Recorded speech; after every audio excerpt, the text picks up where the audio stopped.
Yang ini kalau yang miskin di masjid ngajinya, kalau yang kaya di hotel. Nggak boleh yang seperti itu. Nggak boleh. Allah larang kepada Nabi ketika orang-orang Quraisy Mekah minta mereka sendiri aja yang ngaji. Artinya Nabi nggak boleh bawa orang-orang miskin. Ditegur oleh Allah di dalam Al-Quran. Jadi harus kita perhatikan itu. Kita harus betul-betul nuntut ilmu karena Allah. Dunia ini jangan dipakai main. Dunia ini memang tempat permainan. Dunia ini tempat permainan. Tapi maksud saya agama jangan dipakai main, agama ini. Dunia memang tempat permainan. Jadi ingatkan kita supaya kita serius dalam kita beragama ini. Nggak bisa kita main-main. Kemudian ikhwani fiddin, azakumullah, yang tadi itu saya mau tunjukkan kepada antum tentang yang tadi, yang orang ini bikin kajian khusus orang-orang kaya aja. Orang miskin nggak boleh. Ini tertipu, ini dai-nya juga tertipu dengan orang kaya. Saya bacakan hadisnya, ya. An Sa'ad bin Abi Waqqas radhiyallahu an, qala kunna ma'an Nabi sallallahu alaihi wasallam sittata nafarin, faqala al-musyrikun Nabi sallallahu alaihi wasallam utrud haula'i la yashtari'una 'alaina, wa kuntu ana wa Ibnu Mas'ud wa rajulun min Hudzail wa Bilal wa rajulan lastu usammiha, fa waqa'a fi nafsi Rasulullah ما شاء الله أن يقع فحدث نفسه فأنزل الله تعالى ولا تطرد الذين يدعون ربهم بالغداة والعشي يريدون وجهه رواه مسلم. Dari Sa'ad bin Abi Waqqas radhiyallahu an, kami bersama Nabi SAW 6 orang, kata Sa'ad bin Waqqas. Orang-orang musyrikin berkata Nabi, itu singkirkan dulu orang-orang itu tuh. Itu singkirkan supaya mereka nggak kurang ajar kepada kami, nggak berani kepada kami.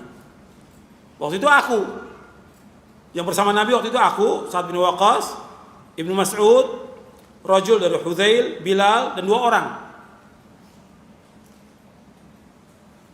Waktu disebutkan demikian, maka terbetik dari Rasulullah, hampir terbetik dari Rasulullah untuk menyingkirkan orang-orang miskin ini, menghadap orang-orang kaya aja. Maka Allah turunkan ayat dalam surah Al-An'am ayat 52, surah yang ke-6 ayat 52, wala tatrudil ladzina yad'una rabbahum bil ghadati wal 'ashyi yuridun wajha.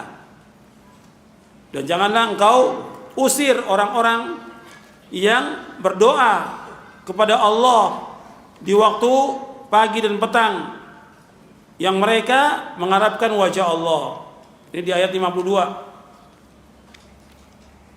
Saya bacakan ayatnya, wala tatrudil ladzina yad'una rabbahum bil ghadati wal 'ashyi yuridun wajha. Ma 'alaika min hisabi min syai' wa ma min hisabika 'alai min syai' fatatrudahum fatakuna minadh dhalimin. Dan janganlah kamu mengusir orang-orang yang berdoa kepada Rabbnya di waktu pagi dan petang, yang mereka mengharapkan wajah Allah. Tidak ada tanggung jawab kamu untuk menghisap mereka, dan juga nggak ada bagi kamu untuk bertanggung jawab atas mereka sedikit pun juga. Lalu kamu mengusir mereka, kamu menjadi orang-orang yang zalim. Artinya memisahkan yang seperti ini antara orang kaya dan orang miskin. Allah sebutkan apa di sini? Zalim. Semua orang yang sudah tahu akidah, tahu manhaj, pengen ngaji atau enggak? Semua pengen ngaji. Kalau di masjid kan semua bisa ikut ngaji. Tapi ketika di hotel, kan enggak semua mampu bayar. Kenapa di hotel? Kan dia juga sedih. Saya juga pengen ngaji. Kenapa? Dibedakan ke orang-orang kaya. Atau di rumah orang-orang kaya, kan orang malu datang ke rumahnya, pakai permisi dulu, pakai ini. Kalau masjid enggak, cukup assalamualaikum duduk.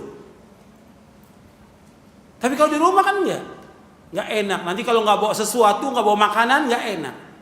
Akhirnya hanya orang tertentu yang ngaji. Nggak boleh yang seperti ini. Dalam Islam nggak boleh. Bahwa kita berdakwah untuk semua manusia. Maka yang perlu ditanyakan tentang dakwahnya. Dia niat dakwahnya benar apa tidak ini? Dia mau ngajak orang ke sorga atau tidak? Kenapa dibedakan? Para ulama nggak ada yang seperti itu. Gabung dengan muslimin di masjid, nggak ada bedanya. Dia punya jabatan, punya kedudukan, dia punya pangkat, punya harta, semua sama. Seperti kita sholat ada nggak orang kaya safnya di depan, orang miskin belakang, ada nggak? Nggak ada. Semua sama. Ketika haji juga demikian. Semua sama dengan pakaian ihramnya mereka. Nggak ada beda. Nuntut ilmu, semua juga sama. Nggak ada orang kaya depan ustadz, orang miskin belakang. Nggak ada. Semua sama. Ini ibadah kepada Allah. Begitu juga ngaji. Ngaji ibadah bukan? Ngaji ibadah. Nuntut ilmu ibadah. Nggak boleh dibedakan. Ini juga peringatan kepada ustadz-ustadznya juga ini. Orang-orang kaya dan ustadznya nggak boleh dibedakan.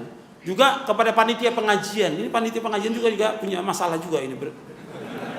Ya, karena yang bikin masalah juga banyak panitia pengajian. Yang bikin porak-poranda di antara salafin juga panitia pengajian. Yang ngadu domba juga di antara mereka. Maka mereka harus taubat kepada Allah dan sadar. Taubat kepada Allah. Bahwa ngaji untuk semua yang gabung bersama kaum muslimin di masjid. Masjid Allah. Biar kelihatan turunnya rahmat Allah, barokahnya, manfaatnya, dan nikmatnya kita duduk di masjid Allah SWT. Makanya Syekh Utsaimin rahimahullah memberikan komentar tentang hadis ini di dalam kitab Riyadhus Shalihin. Kata beliau begini, wa yustafadu min hadzal hadits anna al-insan yanbaghi an yakuna julasa'uhu min ahlil khair alladziina yad'una Allah sabahan wa masaan wa yuriduna wajha wa la yahtam bil julusi ma'al akabir wal ashraf wal umara wal wuzara wal hukam bal la yanbaghi an yajlisa ila haula illa an yakuna fi dhalika maslahah fa idza kana fi dhalika maslahah mithlu an yurida an ya'murahum bi ma'rufin aw yanhahum an munkarin ay yubayyin lahum ma khafiya 'alaihim min hal umma fa hadha tayyib wa fi khair amma mujarradul insan bi malasatihim wa inilja bi annahu jalasa ma'al akabir aw ma'al wuzara aw ma'al umara atau ma'ulatul umur fahadha ghardun la yuhmadu alaihi al-abd. Kata Syekh Utsaimin rahimahullah, kata beliau begini, diambil dari hadis ini hendaknya seorang itu teman-temannya, teman duduknya, orang-orang baik yang selalu berdoa kepada Allah waktu pagi dan petang, menginginkan wajah Allah, dan nggak boleh perhatikan, nggak boleh bagi dia mementingkan duduk dengan orang-orang besar, orang-orang mulia, dengan para umara, ulil amri, atau wuzara, menteri-menteri, wahukam, orang para hakim. Nggak boleh duduk bersama mereka. Duduk bersama mereka, kecuali nggak pantas dan nggak patut bagi seorang dai duduk bersama mereka, nggak pantas. Kecuali ada maslahat. Apa maslahatnya?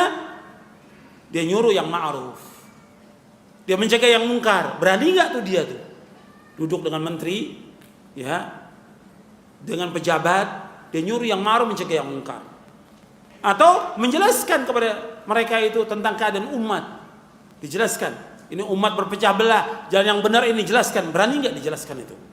Kalau itu thayyib, kata Syekh Utsaimin, dan itu baik.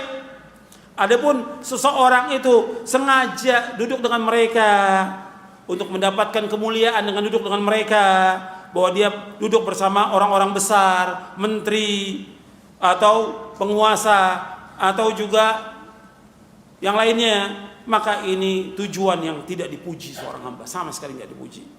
Ini Anda bisa lihat dalam syarah Riyadhus Shalihin oleh Syekh Muhammad bin Shalih Al-Utsaimin.